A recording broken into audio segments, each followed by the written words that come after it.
Welcome back to my channel. In this video, I'm going to be answering some of you guys' questions from the last video. For each video vlog that I put out as a cadet, I'm going to be doing a Q&A just so I can explain some things to you guys and you guys get a better idea of what life is at the academy.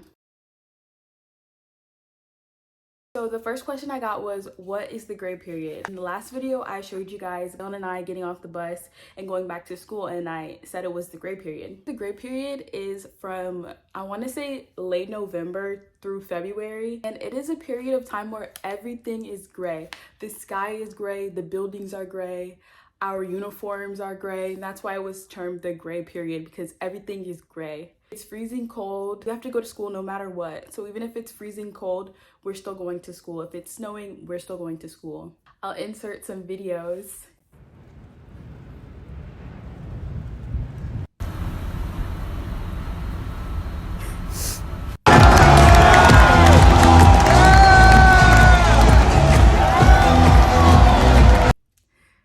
Yeah, so we go to school no matter what. During this time, there's no company athletics, so a lot of times you're just inside. It's really easy to fall into depressive episodes during this time period. It's always so important to make sure you're still going outside, talking to your friends, doing things that you love.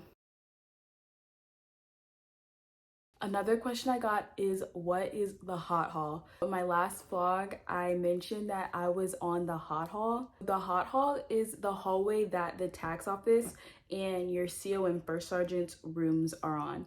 I showed you guys in my barracks tour video where my TAC officer and TAC NCO's offices were. It's like 5 doors down from mine, and nobody really wants to be on the hot hall because you just can't. It's just really stressful. You can't really relax. Like, can you imagine living 2 doors down from your commander or first sergeant? My first few years, the rooming situation was mixed between the classes, but there was one semester where they took all the firsties or seniors, they took all the seniors upstairs away from the rest of the company. And the intent behind that was to try to mimic how it is in the real army, like, oh, you're not living on the same hallway as your leadership. But I don't know, it kind of backfired because they was just throwing parties up there. Plus they didn't have AMI, like they didn't have morning inspection, so it was really easy for them to get in a lot of trouble. The following semesters, they decided just to put all of the seniors on one hallway. So that's the hot hall. There's also a big problem with the firsties going into the underclassmen's rooms and making them uncomfortable. I've had that happen multiple times. I had a drunk firstie, come into my room while me and my roommate were sleeping. Those are stories for another video though. It is a big problem. Okay, this next question, somebody asked, do I only have one pair of pants? Because I was telling you guys I had left my pair of pants here at home, so I went to the PX to buy another pair of pants in that video.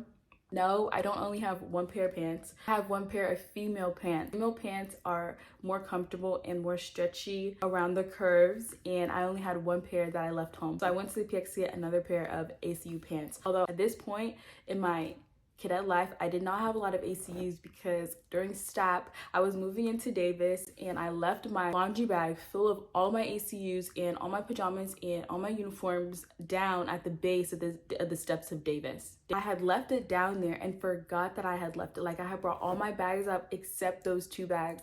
And when I went down a couple of hours later, they were gone. Like, someone just took them, and I know they knew that they were mine because you could look in the bag and see it had my name on my PT, so they just took it and ran.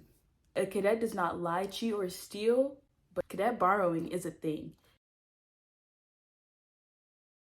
Somebody asked why I was cleaning my room the whole video. We have to clean our room for inspections. We have inspections every single day. Not if you're a firstie. Firsties only have inspections at the beginning of the week, but if you're an underclassman, then you have inspections, morning inspections every day. By that Thursday, we had to be in AMI. So even though reorgie week was one day, we had to have our rooms AMI ready by that Thursday, and then I believe that Saturday was SAMI, our last SAMI. I have so many SAMI videos. I was a platoon leader last semester, so I actually was the inspector for SAMI, and those videos are coming really soon. Please be patient. You're gonna have to turn on my notifications for those videos.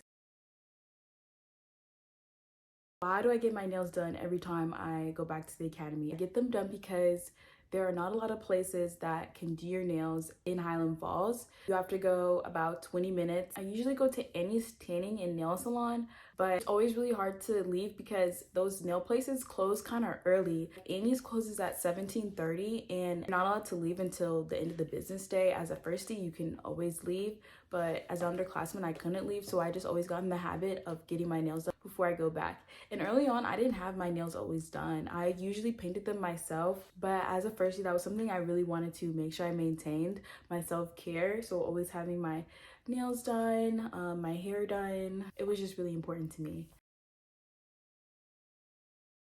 Some people had questions about the bus situation. I'm from Nova, I'm from the DMV, so the DMV has the highest population of cadets.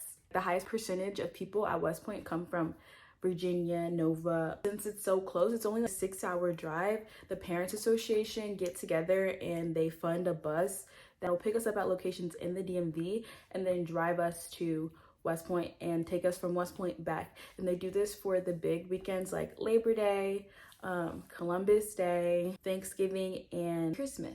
It's Christmas, by the way, if you didn't know. It's not Christmas Day, it's just I'm on winter leave right now. But yeah, I always prefer to take the bus than fly because airports will always lose my luggage. I never minded the bus ride. I always felt more comfortable on the bus than on the plane. And it was just so simple. Like, they dropped us off 15 minutes from our house. I love taking the bus. That's not a question for me. When COVID hit, that was one of the first semesters where we didn't have to clear out our room, but that was a problem because they had to do some renovation in one of the buildings and people's stuff was in there. So they had to go and physically box up all these cadet stuff.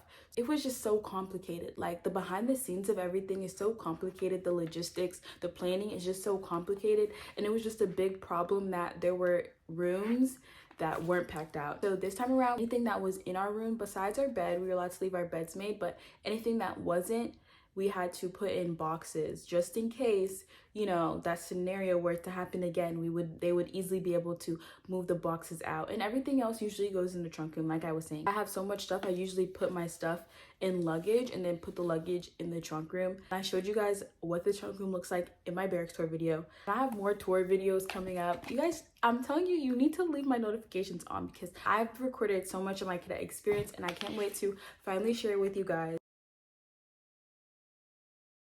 No, there is not McDonald's on Post. On Post, there is a PX that has Burger King and another restaurant that changes like every semester. I can't even tell you what it is right now. It's changed so much. It used to be a Taco Bell. I don't know what it is right now. There are 2 fast food places in the PX, and then there's also a Subway and a Starbucks down by the gym, the public gym on Post, not Arvin. Arvin is the gym for cadets and staff and faculty, but for cadets, there's another gym for like civilians on Post, and there's a Starbucks and a Subway down there. That's also where I was working for my IAD over the summer. I was working in construction. There is a McDonald's off Post that's been there for a while, and then recently in my cadet career, there's a Chipotle that was put there. It's order out only, so it specifically was put there for cadets, and I heard it was one of the highest grossing Chipotles in New York. I'm not sure if that's true. Y'all are gonna have to fact check that one for yourselves, but yeah, there's a Chipotle. There's an American burrito that's really popular. I've never heard that anywhere else. There's a Hacienda. What else? The most popular place is Shades. Me and Shades got beef though, because my order from Shades is a bacon cheeseburger with an Oreo milkshake. They always want to say they're not delivering milkshakes. Their milkshake machine's broken. No, you're not McDonald's. Your milkshake machine is working perfectly fine. They lived on Post. So if I did take a car, I would either park it at Arvin because it had a sticker on it so I could park wherever. That was the biggest flex I had. I'm telling you guys, that was the biggest flex. Or I would just take it back to the house and then have someone drop me back off at Arvin. That's pretty much it for this video. I hope I explained everything well and everything made sense. If you guys have more questions, please feel free to leave them in the comments. Like, I'm here to explain as much as possible to you guys. That's it for this video though. I am being so much more consistent. If you guys go click my videos, if you guys go to my page, you can see I'm posting on the regular. Okay, so make sure you subscribe, like the video, and turn on my notifications because I'm posting. That's it for this video though. I can't wait to see you guys in the next one.